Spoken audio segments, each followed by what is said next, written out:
pleasure being here. Thank you very much.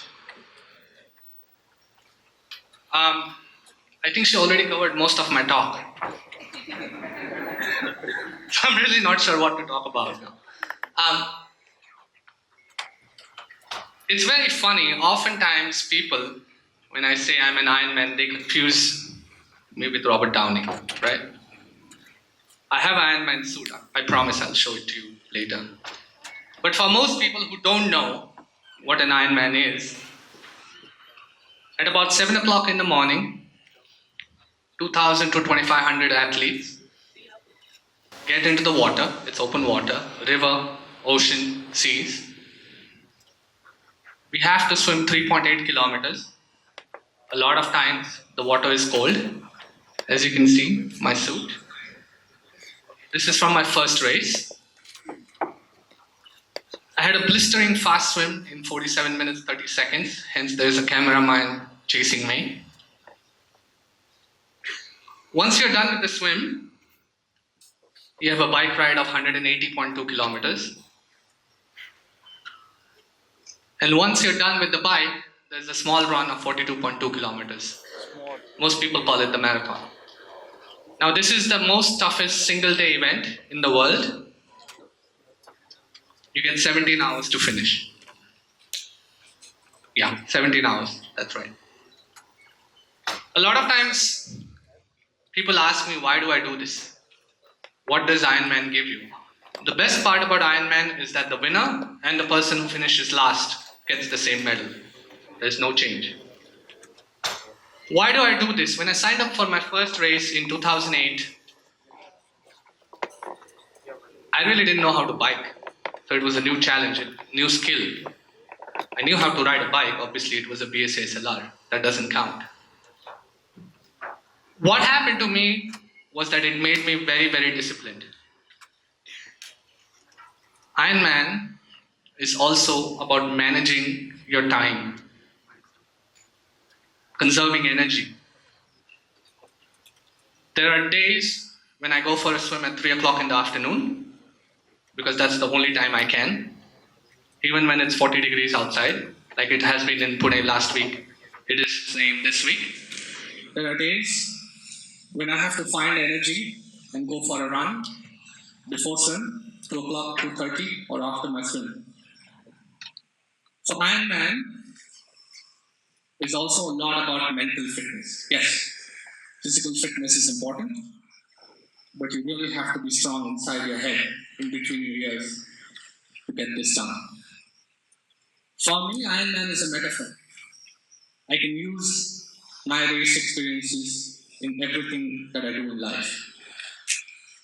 Understand that it's not so much the destination, it's the journey.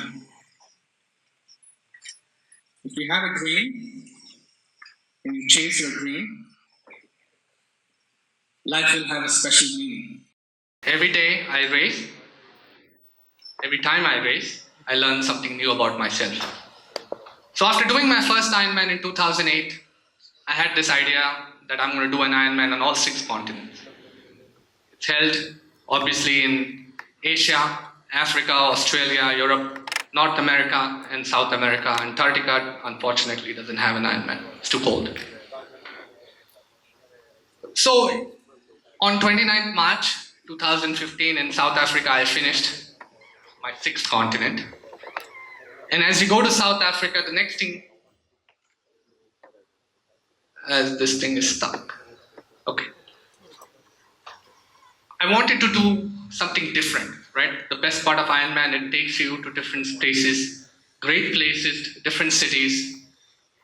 So we wanted to do, obviously, once in South Africa, the safari. And on the last day of our safari, we decided to take a nature walk. The idea of the nature walk is that you walk around 1 to 2 kilometers in the vicinity of your hotel, and you get to experience the birds, the pythons, the spiders, the vegetation, whatever that is. So the first thing we saw was a fox. That was not scary at all. It was 3 of us, and our guide suddenly said, "Be quiet, I've seen a rhino footprint." Okay? So this is the first sight of the rhino. It was about 50 meters away. Now the decision tree that you have to make at that time is, do you go into a fight or flight mode? Can you fight a rhino? Not really. Can you flee? So your flight mode? Not really. So this is how close the rhino got to us. Okay? And our decision tree at that time, and the guide helped us, was to get behind a bush. As soon as we got behind a bush, apparently rhinos, their eyesight is very poor. We got behind the bush, and this is what we saw. So what does Ironman teach you? This is one more thing that, there's going to be a rhino in all our lives. The rhino is an obstacle or a hurdle. Ironman has taught me to be calm in all situations. Because during a race, there's a lot of things that can go wrong. For example, on the swim, there can be heavy waves, so you have to control your stroke. On the bike, it could be raining, it could be extremely cold, it could be extremely hot. On the run, it's always hot. There's no other way around it. You have to work on your nutrition, but like I said, it makes you mentally strong. How you talk to yourself in between a race is the difference between finishing and not finishing. Ironman makes you a great problem solver because you're always thinking, what if something goes wrong? How can I get out of it? For me, the decision tree when I line up for any race, the first thing I tell myself is that even if you're last, you're going to finish. And that's what I tell all my athletes. Finish at all costs. You can run, you can jog, you can walk, or you can crawl. Do whatever it takes, see the finish line. And that's applicable in anywhere you go in life, because there's going to be times where you will be stuck either with a boss, hence the rhino, or a family member, again another rhino, that you will have to deal with them. You cannot run away. You have to find ways to see the finish line. And once you do see the finish line, you will be a different person.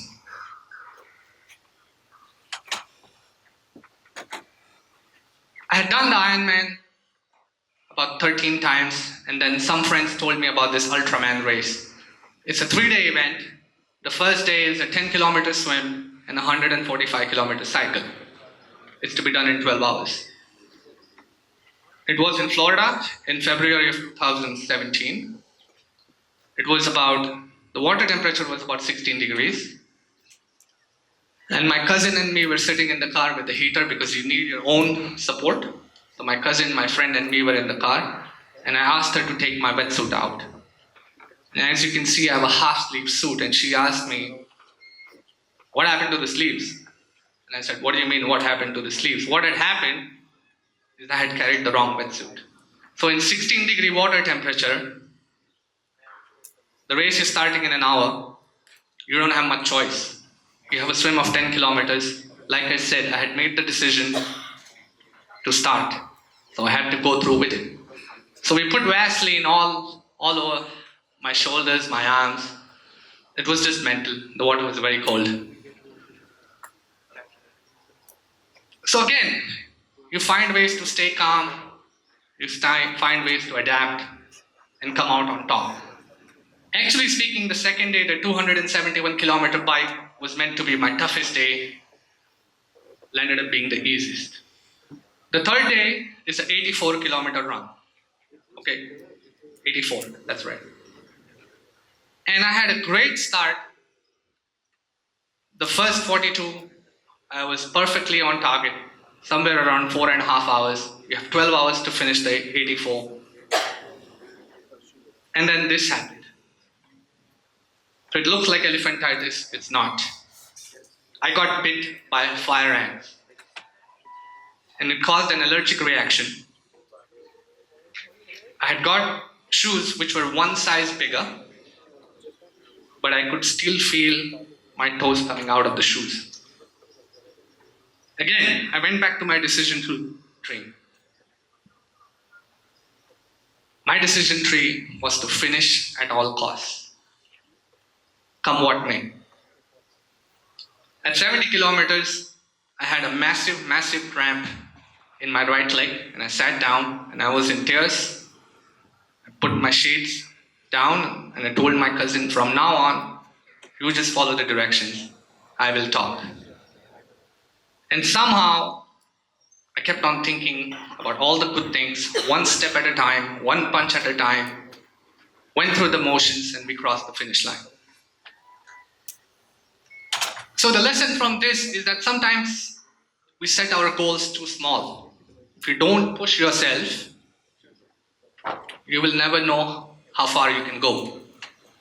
If you don't spread your wings, you don't know how far you can fly. So be ready to take those chances. In 2017, I also qualified for the Ironman World Championship, the biggest race in Ironman history, the birthplace of Ironman. I had trained very, very hard. It's in Kona, Hawaii, very, very hot place, known elements, you go through lava fields.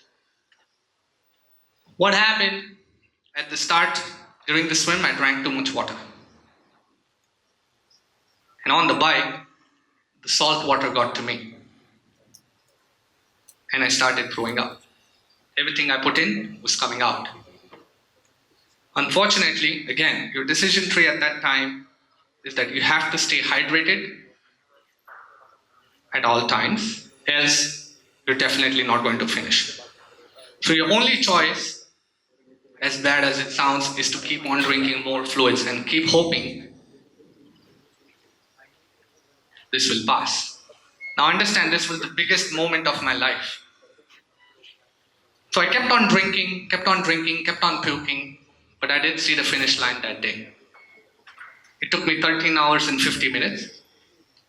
It is the slowest Ironman I have ever done. But my decision tree at that point was, don't be a hero. Because sometimes life will throw you a curveball. You cannot control the cards you are dealt with. You just have to adapt with them. And my decision tree was that it's okay if I walk the entire marathon. And I kept on telling myself, every great athlete, every great entrepreneur, every person around you has had a bad day. This is your bad day. Just get through it. Find ways to get through it. It was painful. And I told myself, the pain will last a minute. It will last an hour. It may last a day. It actually lasted many days. But had I given up, that pain would have lasted with me my lifetime. So that is another lesson Ironman gives you, that it's okay to fail at times. But the great ones use that as a motivation and come back harder, come back stronger. In 2008, I made an important decision in my life. This is me, this is my last selfie at Johns Hopkins Hospital. See how happy I am? I was not married then. No, I'm very happy now too, especially since this talk is going on YouTube. But I left Hopkins because I always wanted to come to India and start something of my own. I wanted to help our people. I had a dream to have a clinic and to coach athletes. So in 2013, I decided I'd had enough, moved to India, started my clinic. Then I realized that coaching was my passion. And in the last 3 years, I've realized that I'm one of the very, very fortunate people in the world who can convert their passion into their profession. Every morning when I get up, I tell myself, if you aren't making someone else's life better, your life has no meaning whatsoever. I coach people who are taking their first steps into running, to high-level athletes, and the messages that I get from all of them makes me feel like a billionaire at times. Because I know I've had a positive impact on their lives, not just on their lives, on their family's life as well.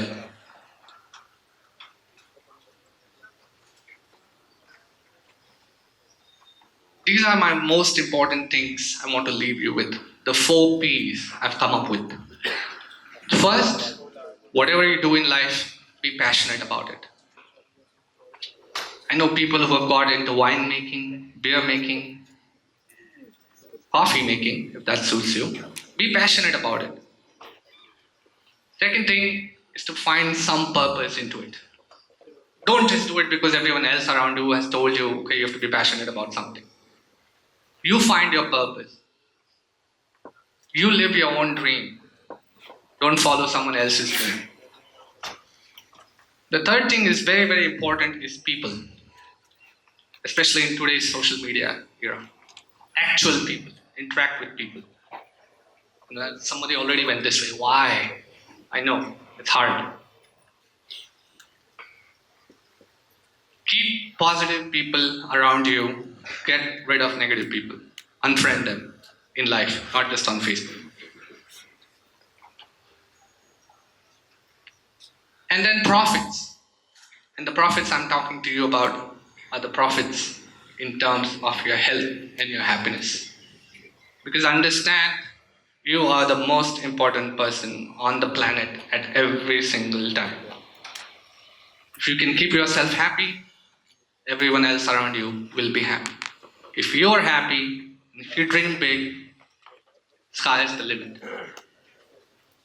So I found my purpose, I found my passion, I found my profits. I'm going to leave you with something that I want you to use every single day. Good day, bad day, whatever it is. I'm going to share a secret mantra with you. Okay? So I'll say it first, and then I want all of you to repeat after me. I can, I will, I must. Okay? You say it 3 times. Ready? I can, I can, I will, I will, I must. I must. Little more energy. I can, I can, I will, I will, I must. I must. One last time. I can, I can, I will, I will, I must. I must. Thank you very, very much. Jai Hind.